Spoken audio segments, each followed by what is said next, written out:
Quero chamar o Cássio Spina, que é o presidente e fundador da Anjos do Brasil, e cuja melhor qualidade é ser meu irmão, para que ele possa falar um pouco rapidamente sobre os desafios do investimento anjo no Brasil. Muito obrigada. Bom dia a todos. Eu queria começar agradecendo a presença de todos vocês aqui nessa terceira edição do Congresso de Investimento Anjo da Anjos do Brasil, em especial aos nossos patrocinadores e apoiadores, aos nossos convidados internacionais. A gente tem a honra de ter aqui representando a América Latina, Estados Unidos, Canadá e Europa, aos palestrantes e debatedores, aqui já o Rodrigo começando hoje pela manhã, vamos ter vários outros aqui durante o dia, ao nosso ilustre ministro da Ciência, Tecnologia e Inovação, Aldo Rebelo, e que fará a palestra a seguir dessa aqui. Eu vou ser muito sucinto nessa apresentação inicial, eu desejo apenas passar duas mensagens. A primeira é uma boa notícia, né? E a segunda é o desafio que a gente tem em relação ao tema de hoje do nosso congresso, que é, obviamente, o investimento anjo. Bom, vamos lá. Eu vou começar primeiro pela boa notícia, que é antecipar uma das conclusões, aqui, roubar um pouquinho da pesquisa que foi feita aqui pelos professores aqui da GV, né? Sobre o impacto macroeconômico no investimento anjo, né?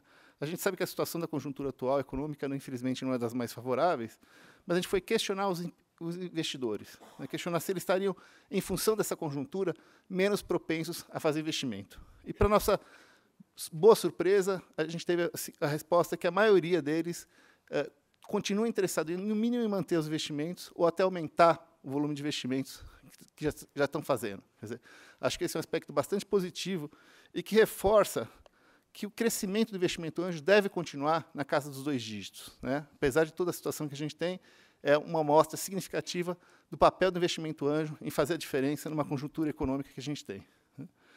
Mas, assim, quando a gente olha os números, né, que a gente já tem aqui um patamar bastante interessante. Agora, quando a gente compara internacionalmente, quando você compara com os Estados Unidos, obviamente, o berço do investimento anjo é muito mais avançado, mas não só Estados Unidos e Europa, a gente vê ainda que a participação no Brasil nesse cenário internacional é bastante pequena, né? Hoje a gente representa menos de 2% do que a média desses dois países ou continentes que a gente tem aqui em termos de comparação. Então, a gente vê que isso mostra que o Brasil ainda tem muito por fazer e por muito crescer em investimento anjo. E, para demonstrar isso de uma forma mais efetiva, a gente fez, no ano passado, né, uma pesquisa também, apurando o quanto que os investidores anjo brasileiros têm disponibilidade de capital para investir, né? Considerando que a gente teve um número de aproximadamente 7 mil investidores mapeados, né, e que a intenção deles estava na faixa de R$170 mil por ano, e considerando um crescimento, né, um pouco mais agressivo, de 20%, a gente chega a um número potencial total de mais de R$1,4 bilhões ano. Quer dizer, quando vocês comparam com o número que eu apresentei anterior, né, o Brasil foi investido 700 bilhões, a gente vê que a gente tem capital disponível para praticamente fazer mais que o dobro do que está sendo feito hoje. Quer dizer, o potencial está claro, o potencial está aí. A questão é, por que isso não acontece, né? E aí, obviamente, quando você enxerga todo o cenário que o investidor anjo encontra, infelizmente não é um cenário muito propício, né? A gente tem toda a questão da burocracia, que é tão discutida e debatida em relação à parte do empreendedorismo, a questão de como ter saída, né? O investidor investe para ter retorno no futuro. Como é que ele faz para fazer isso? A questão da tributação e, principalmente, a famosa questão da desconsideração da personalidade jurídica, né, que tanto assusta para quem não conhece os mecanismos que podem ser utilizados para evitar isso. Enfim, é um cenário bastante inóspito que a gente precisa tentar mudar, e, para isso, a gente tem algumas necessidades bastante específicas, né? A primeira, obviamente, é essa questão da regulamentação para a proteção do investidor. Quer dizer, isso é realmente um elemento essencial para que a gente destrave e possa realmente usar esses recursos que estão disponíveis, mas não estão indo para o destino que seria os empreendedores inovadores. Além disso, claro, só isso é o suficiente? Não, isso destrava esse processo. Mas a gente precisa também estimular esses investidores a fazerem mais investimentos, né? A gente, lembrando apenas que vários setores da economia, você hoje tem estímulos para investimento, área de construção civil, enfim, projetos de infraestrutura, e o investimento anjo, lembrando que é um investimento orientado para empresas inovadoras, precisa, no mínimo, ter uma equiparação do que já existe em relação a outros tipos de investimentos feitos. E, por fim, mas não menos importante, quer dizer, como é que a gente potencializa, né, para que o investimento cresça como um todo, né? Um modelo que eu vou apresentar rapidamente é um modelo de co-investimento, quer dizer, ter fundos investindo junto com os investidores, né, de uma forma estruturada, orientada, porque a gente acredita que isso vai potencializar o alcance e a abrangência desses investidores, que hoje, às vezes, é limitada porque está utilizando recursos próprios, recursos pessoais. Enfim, tudo isso por quê? No final, o objetivo fundamental é o empreendedor inovador. Tudo isso vai só resultar para que esse empreendedor possa ter mais chances de ter sucesso no negócio deles, possa crescer mais e agregar valor para toda a sociedade. Aqui, só para exemplificar, volto, com prazer. Então, vou entrar em mais detalhes, né? Esqueci, desculpa, até foi bom lembrar. Um outro detalhe importante, né, que hoje é uma coisa que mais prejudica nem tanto o investidor, mas o empreendedor. Né? Uma das formas jurídicas de a gente investir é quando a gente vai investir numa estrutura de uma sociedade anônima, que é um modelo, vamos dizer, ideal para o investidor investir. Só que a hora que eu faço isso numa empresa que está começando, transformo ela numa sociedade anônima, imediatamente eu desenquadro ela do simples. Quer dizer, ela começa a ser tributada como uma grande empresa. E não só tributada, não só pelos tributos em si, mas pela complexidade que ela tem que atender em termos de obrigações fiscais, legais, jurídicas, enfim. Então, essa é uma questão bastante importante que a gente também tem que buscar a solução para que exista, tanto ajude, né, a questão da proteção jurídica do investidor, quanto para o empreendedor não prejudique ele, né, quando ele precisa proporcionar isso para o investidor. Né. Enfim, é um conjunto de medidas que a gente acredita que podem, sem dúvida, fazer muita diferença para que a gente consiga fazer esse crescimento, né, que já é um crescimento, eu diria, bem razoável em relação ao cenário que a gente tem, mas acelere mais ainda. Okay? E, assim, a gente não está querendo inventar nada novo, né, inventar. Às vezes tem gente que fala, o Brasil gosta de inventar, às vezes, as famosas jabuticabas, né? Não é nada disso. A gente quer fazer o que já existe de melhores práticas e que já são comprovadas no mundo. Né? Então, aqui só apenas alguns exemplos. Né? A Europa, por exemplo, o exemplo dos fundos de coinvestimento. Né? A Europa hoje cada vez mais está crescendo nisso. Nós vamos ter a possibilidade aqui pelo Paulo Andrés, que é presidente emérito da IBAN, comentando sobre isso. Quer dizer, tem vários fundos de coinvestimento pela European Investment Fund, que é, enfim, o braço de investimentos da comunidade europeia. O Into2BA, que é o Fundo de Coinvestimento de Business Angels de Portugal, que já tem segunda edição. Enfim, tem vários exemplos disso que mostram isso. E, além disso, a questão de estímulo, né, no ponto de vista tributário. Como eu falei, quer dizer, não é que você quer uma benesse, mas no sentido que você quer mostrar, sinalizar para o mercado que esse é um investimento que interessa para o país, interessa para a economia, porque ele vai fomentar mais negócios e empregos. Né? E, para concluir aqui, só para reforçar todo esse aspecto que a gente vai contando na aportação, não é a gente que acha que investimento anjo é importante. Né? Aqui, só para evidenciar isso de uma forma mais efetiva, a OECD, né, fez um estudo em mais de 30 países, onde o investimento anjo já está bem desenvolvido, e a conclusão dela é muito clara e muito direta. Quer dizer, que o investimento anjo tem um papel crítico no investimento, no financiamento das empresas nascentes. Quer dizer, isso e que, obviamente, toda a comunidade, né, chamados policymakers, quanto a comunidade científica, devem buscar olhar isso de uma forma bastante atenta, estimular cada vez mais, porque vai ter um impacto. Né? Aqui outra pesquisa a seguir mostra que todas as empresas que receberam investimento, elas crescem muito mais aceleradamente, quer dizer, conseguem atingir melhores resultados, né, e mostram principalmente inovação. Né? Por quê? Porque o investidor anjo, né, lembrando, não é só capital financeiro, não é só dinheiro, é muito mais que isso.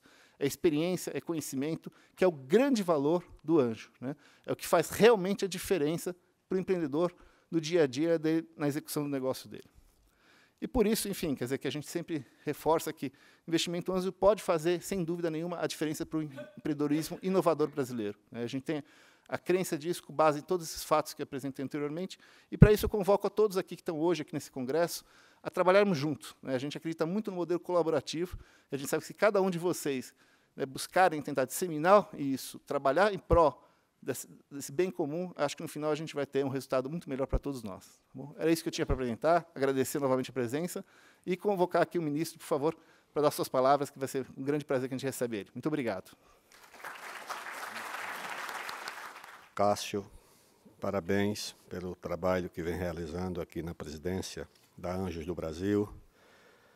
A Maria Rita, que falou antes do Cássio, que é a diretora executiva.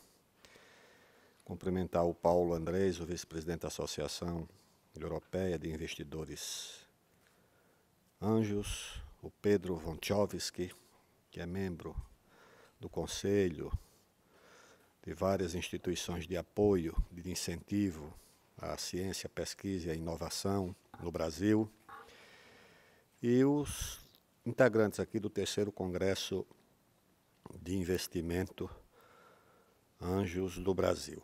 Eu quero começar de forma muito objetiva, já que tivemos uma reunião em Brasília com o Pedro e apoiadores da Anjos do Brasil, dizer que o Ministério da Ciência, Tecnologia e Inovação tem compromisso com as 3 principais reivindicações apresentadas pelos Anjos do Brasil.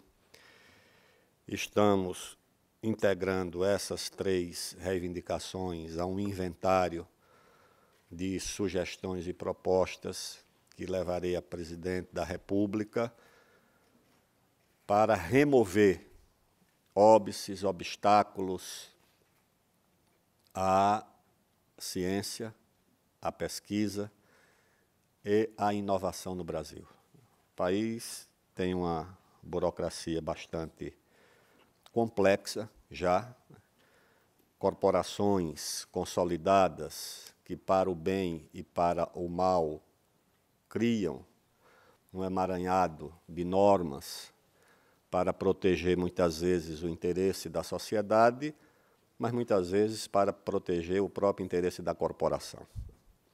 Eu fui legislador durante 26 anos, 2 como vereador aqui em São Paulo e 24 anos como deputado federal. E sei como é que as leis no Brasil são concebidas, elaboradas, aprovadas, regulamentadas e aplicadas. E esse processo é um processo de mutação genética, jurídica, bastante interessante. Porque você concebe, elabora e discute uma lei obedecendo aos conflitos, às contradições naturais num país tão carregado de desequilíbrios, tão cheio de interesses diversos como é o Brasil.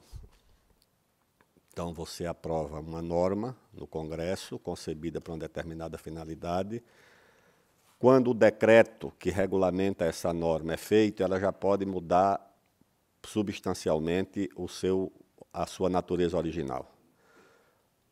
O Congresso aprova a lei. A regulamentação é um decreto presidencial negociado com vários ministérios, tipo a legislação, recentemente, que abriu a biodiversidade brasileira à pesquisa, por exemplo, onde havia uma espécie de moratória branca que impedia a pesquisa com a biodiversidade. A lei foi aprovada, agora vem o decreto regulamentando a lei, que vai ser negociado pelo Ministério do Meio Ambiente, Saúde, Ciência e Tecnologia, Indústria e Comércio, entre outros. Os conflitos de visões sobre a lei se transferem para a elaboração do decreto. Mas o decreto vai ser elaborado e assinado pela presidente, regulamentando a lei. Depois, cada ministro faz uma portaria estabelecendo a aplicação da lei a partir das instituições do seu ministério. Então, o terceiro passo é uma portaria. Depois da portaria, você tem uma instrução normativa, onde cada órgão do Ministério vai estabelecer como vai fiscalizar aquela lei. E você tem instruções normativas com 400 artigos, por exemplo. Órgãos que legislam por conta própria. Você tem o Conselho Nacional de Meio Ambiente, CONAMA, que é um congresso que, na prática, legisla sobre esse tema, com assiduidade e regularidade. Então, eu estou dizendo isso para explicar por que as normas nem sempre que se coadunam com o bom senso, com a lógica, com a racionalidade. É porque as normas, quando vão sendo elaboradas da sua concepção à sua aplicação, elas são submetidas a uma escalada de negociação, de aperfeiçoamento, de padronização, que obedecem aos conflitos de interesse que envolvem uma sociedade complexa como o Brasil. Então, por isso é que, às vezes, você precisa, ao final das contas, reorganizar, atualizar ou adaptar normas aprovadas com absoluta necessidade. Então, essas três reivindicações, nós vamos incorporar esse inventário do Ministério da Ciência e Tecnologia de remoção de obstáculos e de óbices à ciência, à pesquisa e à inovação no Brasil.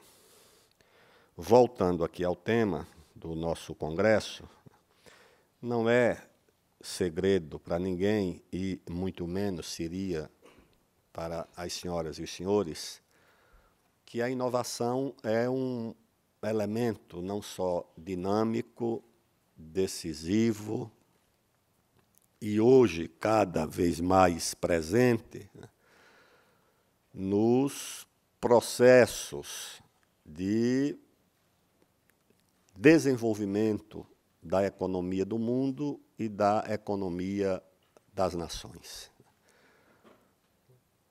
A capacidade de inovar está diretamente ligada à capacidade da economia de ampliar a produtividade do trabalho, gerar empregos, rendas e tributos de alta tecnologia, e que, para o Brasil, a inovação tem sido um desafio e um paradoxo.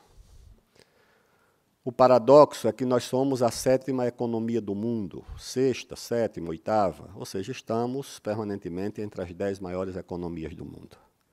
O que é um feito, é um fenômeno para um país que está localizado na periferia do sistema. O centro, ou os centros dinâmicos do capitalismo, estão na América do Norte, na Europa, basicamente na Alemanha, e na Ásia. Não está na América do Sul, nem na América Latina. Mas o Brasil aparece entre as 10 maiores economias do mundo. Tem elementos muito dinâmicos na sua fronteira mineral e na sua fronteira agropecuária. Não se confunda a fronteira agropecuária como uma economia agrícola do século XIX. O Brasil tem se mantido na fronteira agropecuária porque é extremamente inovador em agricultura e pecuária. Nós estamos numa posição muito desconfortável no registro de patentes, mas quando se trata de agricultura e pecuária, nós estamos entre os 3 maiores inovadores do mundo, basicamente por causa de uma grande empresa inovadora que temos no país, que é a Embrapa, e que, ao lado da China e dos Estados Unidos, põe o Brasil como uma das 3 maiores economias inovadoras a registrar patentes na área de agricultura e pecuária. E a nossa agricultura e a nossa pecuária não concorre com a agricultura e a pecuária africana ou latino-americana. Concorre com a agricultura e a pecuária dos Estados Unidos e da Europa, que são também bastante modernas e bastante inovadoras. Embora cada vez menos economias e agricultura e pecuária de mercado. Rigorosamente, o agricultor europeu é quase um funcionário público, remunerado pelo tesouro do seu país para produzir qualquer coisa, né? Tomate, criar uma vaca, uma ovelha, beterraba, couve-flor. Não é uma agricultura de mercado. A nossa é, a deles não é, e a americana cada vez menos também. Mas a verdade é que nós, com exceção de agricultura e pecuária, nós estamos numa posição muito desconfortável em inovação. E o paradoxo é exatamente esse. Como uma economia que é forte, como o PIB, mas inova pouco, pode permanecer entre as maiores do mundo, só apoiada no dinamismo da fronteira agrícola e da fronteira da pecuária. Quando nós examinamos as chamadas contas externas do Brasil e o nosso déficit em transações correntes no ano passado, que foi o maior da história do país, o nosso déficit fundamental está, embora tenha um pequeno déficit também na balança de pagamentos, nós tivemos um déficit muito grande na conta de serviços e de rendas. E essas contas expõem exatamente as nossas deficiências em tecnologia. É aí onde nós temos um problema sério. E aí, portanto, onde nós precisamos inovar. Nós o mundo criou a chamada economia globalizada. Então, hoje você pode produzir uma mercadoria, um serviço em qualquer país do mundo, hipoteticamente, e comercializá-lo e fazê-lo circular em qualquer lugar do mundo. Qualquer mercadoria que você produza, na China, você pode vender em qualquer lugar do planeta, e se você tem um livro na Amazon, você pode disponibilizá-lo para qualquer comprador do mundo e pode adquiri-lo em menos de 30 segundos e pagá-lo ainda num tempo menor. Então, essa é a economia que vai predominando no mundo. E a característica dessa economia é que o fenômeno que permite a uma mercadoria ou a um serviço circular por um mercado global gera, naturalmente, um custo para a produtividade do trabalho, que só pode ser anulado pela velocidade com que essa mercadoria circula ou com que esse serviço possa circular. A produtividade do trabalho está diretamente ligada não apenas à capacidade de você produzir uma mercadoria para o mercado global. A produtividade do trabalho está ligada à sua capacidade de fazer essa mercadoria circular com tal velocidade que a dimensão do mercado seja anulada ou neutralizada pela velocidade da circulação do produto ou do serviço que você disponha para o mercado. E isso, evidentemente, está relacionado com um elemento, com um fator, tecnologia. Você só vai dar velocidade a essa circulação se você dispuser dos meios e dos instrumentos que façam o seu bem ou o seu serviço circular com a maior velocidade possível. E essa velocidade que vai distinguir quem tem competitividade ou quem não tem. E daí que as economias inovadoras vão dispor cada vez mais de uma vantagem importante em relação às demais. E no Brasil, a inovação, naturalmente, vai obedecer às leis gerais, às condições gerais criadas no mundo para a inovação. Eu, às vezes, vejo um certo paralelo entre, como característica do momento, entre esse momento da nossa economia, quando eu digo da economia do mundo, e a transição da economia artesanal, da economia das corporações de ofício, do fim do século XVIII, começo do século XIX, para a economia de escala industrial. Ou seja, a economia de escala industrial precisou, naquela época, de um artesão, de um técnico, de alguém que dominasse um ofício e que, naquele ofício, conseguisse criar algum elemento novo que oferecesse perspectiva industrial àquela invenção. E as leis de patentes da época, as leis de propriedade industrial, eram leis voltadas para os indivíduos. A nossa, que é de 1808, 1809, é a terceira do mundo, depois dos Estados Unidos e da Inglaterra. Em 1808, 1809, nós criamos aqui uma lei de propriedade intelectual. E essa lei, ela, que devia ser uma cópia da americana, ou inglesa, ou francesa, não lembro quais os dois que nos antecederam, ela se voltava para os indivíduos. Se você inventasse uma coisa, o rei, na época nós éramos Reino Unido a Portugal e Algarves, o rei lhe dava uma carta patente durante tantos anos, você ganhava alguma coisa por aquela invenção e você tinha o monopólio daquela invenção. Mas era o indivíduo, principalmente, o criador, o inovador, era o indivíduo. E o incentivo era principalmente para o indivíduo. Eu acho que essa experiência de anjos, de startups, eu acho que tem mais ou menos a mesma natureza.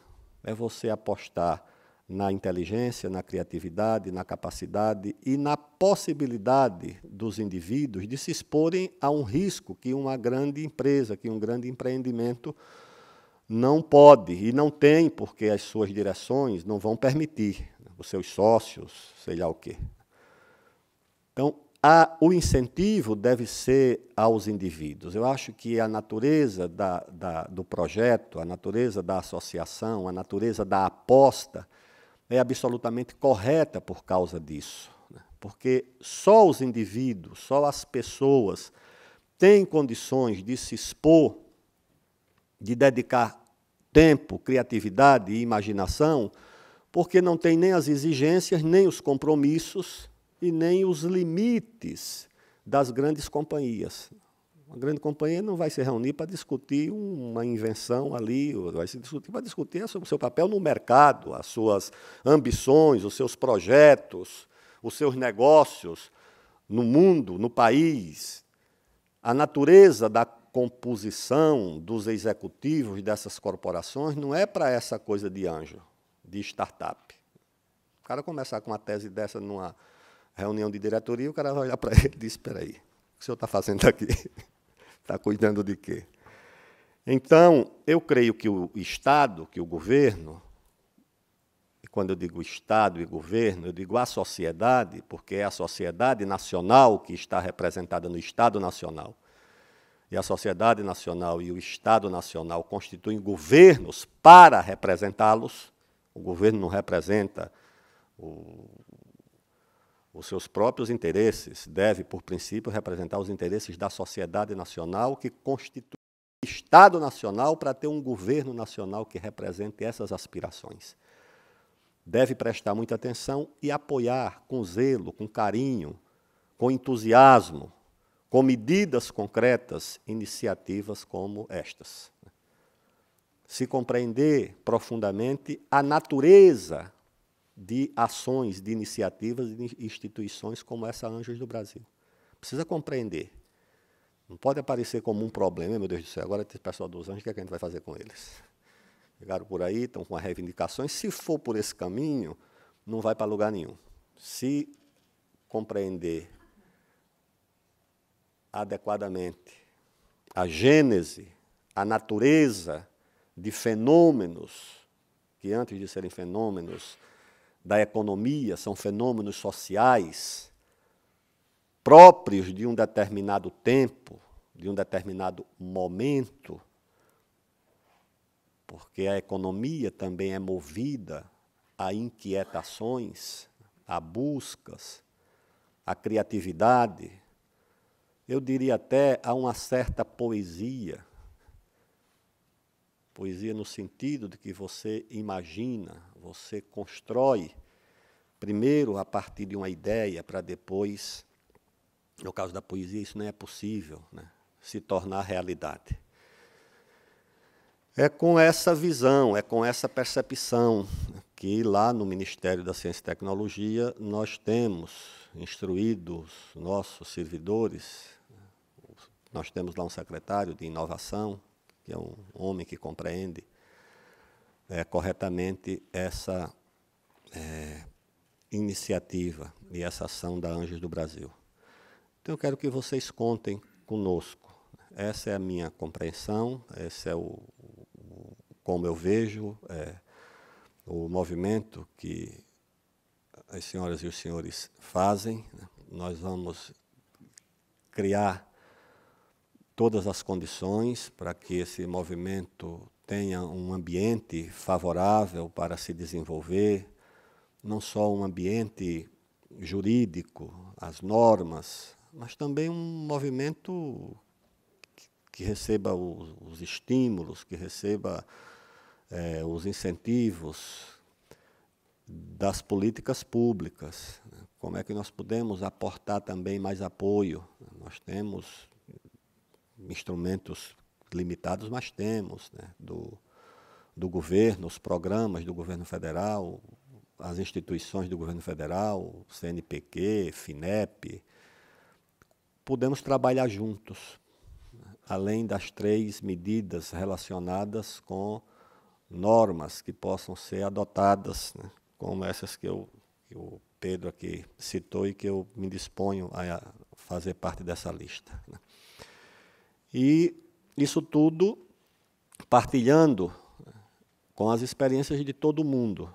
Eu fui recentemente preparar uma viagem da presidente da República aos Estados Unidos, ela vai ir agora, na área de ciência, tecnologia e inovação. Ela vai passar lá no Vale do Silício, vai visitar instituições lá daquela experiência. Depois ela também vai à Rússia, eu fui à Rússia também, participar da preparação da viagem dela.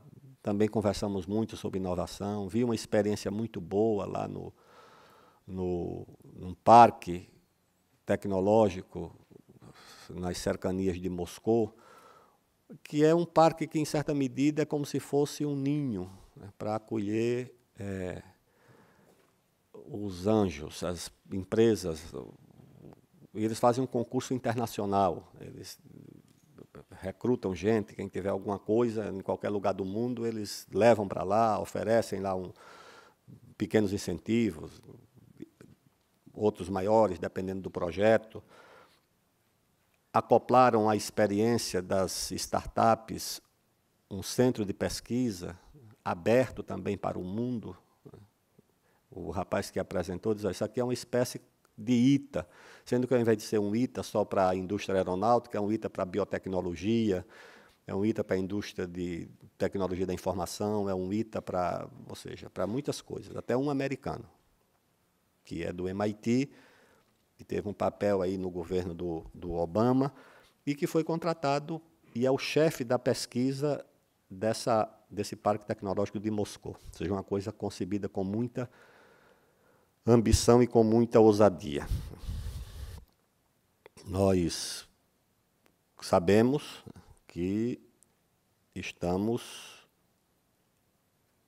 profundamente ligados à nossa capacidade de apoiar esse tipo de movimento e de colher dele os melhores frutos para encontrar caminho para a economia do Brasil.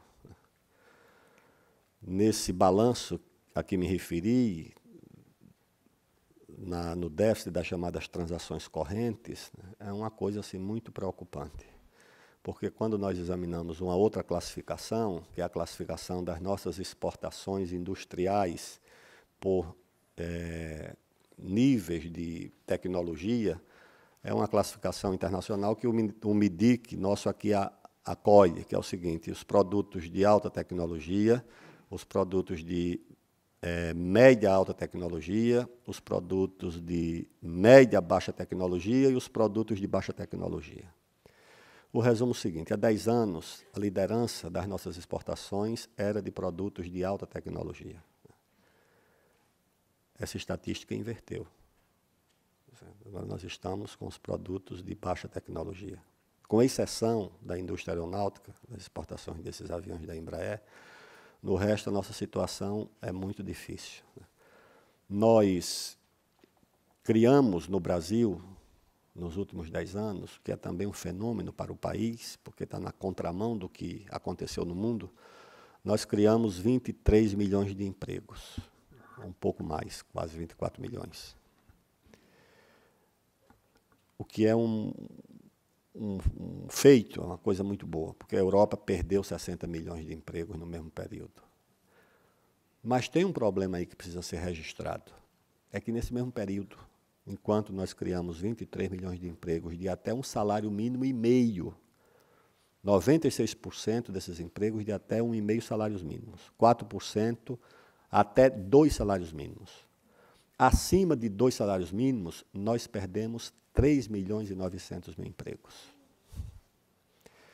Então, se nós cotejarmos os indicadores, nós vamos perceber que eles estão todos associados.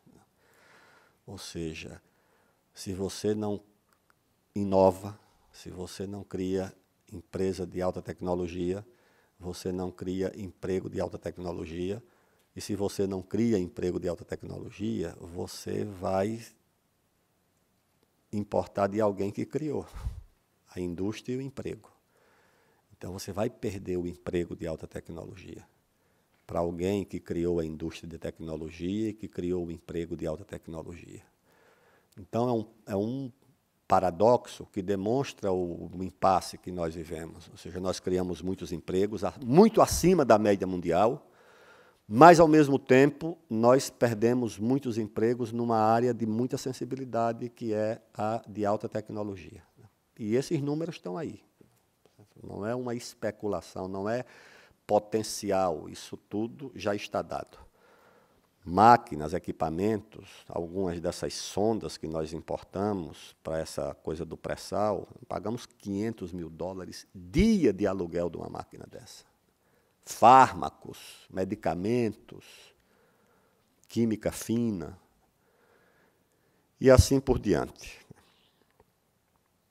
No fim do século XVIII, começo do século XIX, a maior economia do mundo era a economia chinesa. Não faz tanto tempo assim.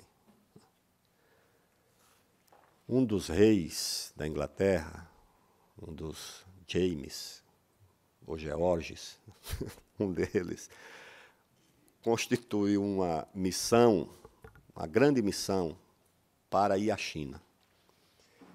Levar as novidades da nascente indústria têxtil britânica, que tinha como peça-chave o tear a vapor.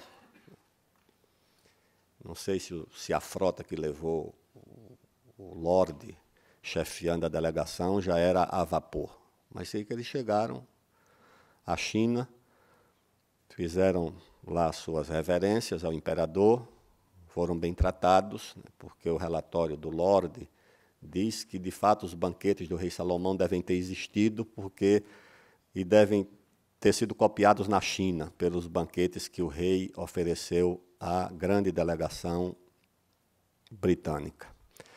Mas o resultado concreto é que o rei olhou aquelas coisas com desdém, porque os chineses produziam também tecidos finos nos seus tiares manuais, sedas finas. O chinês olhou e disse, não, isso aqui não é disso que nós estamos precisando. Muito obrigado, relevo minhas recomendações à Majestade Real e voltem para Londres. Só que a Inglaterra não se conformou com aquilo. Alguns anos depois, os britânicos voltaram, sem o Lorde, sem os diplomatas, com as canhoneiras. Ocuparam os portos chineses. O último deles foi devolvido há uns 15 anos atrás, o de Hong Kong. Ficaram lá o tempo inteiro. Agora, já com navios a vapor, canhoneiras a vapor, e impuseram o seu modelo, o seu caminho. Destronaram a China, da principal economia do mundo, ocuparam os portos chineses, e o resultado disso é que a China só agora começa a se recuperar, inclusive a reconquistar os territórios. Até Portugal tinha lá um pedaço também. Macau estava lá também, Portugal pegou o seu pedaço na repartição da China. Então, uma inovação deu à Inglaterra, a uma ilha sem muitos recursos naturais, a possibilidade de dominar o mundo onde ela disputasse. Se fosse pelas armas, ela disputava. Tá certo? Destruiu várias vezes as frotas do Napoleão e da França. E se fosse em terra também disputava, e se fosse na indústria disputava, ou seja, a máquina a vapor deu à Inglaterra essa supremacia. No começo do século passado, uma outra invenção também importante, um sábio alemão, o Einstein, fez lá uma equação demonstrando que uma pequena partícula de matéria poderia se transformar numa máquina colossal de produção de energia. Tá certo? E fez aquilo ali achando que tinha oferecido à humanidade grandes perspectivas para o seu progresso. Em 1945, os americanos recolheram aquela fórmula, transformaram num artefato e jogaram sobre 2 cidades japonesas. Ou seja, transformaram a matéria em energia e, mais do que isso, numa arma nuclear. Como resultado disso, até hoje, há bases nucleares americanas no Japão. E, ao que me consta, o Japão não contesta a presença dessas bases nucleares. Foi uma inovação importante que foi transformada não apenas nessa moderna indústria civil nuclear, que produz isótopos para a saúde, que cura doenças, que faz exames médicos, todas essas maravilhas que o domínio do átomo permite à humanidade, mas também permitiu esse artefato que estabeleceu uma governança do mundo a partir de um determinado status de armamento que muitos países foram atrás. Bem, a conversa já está muito comprida. Eu agradeço aos senhores o convite e manifesto, finalmente, à disposição do governo, à disposição do Ministério e à minha própria disposição de apoiar, estimular, reconhecer, incentivar institucionalmente o que tiver ao alcance que possa ser feito para que essa experiência se amplie, se fortaleça e se converta não só numa experiência vitoriosa, como já é, mas numa experiência que ajude o Brasil a partilhar esse mundo maravilhoso da inovação, das empresas, dos empregos, dos tributos e da economia de alta tecnologia. Parabéns e muito obrigado.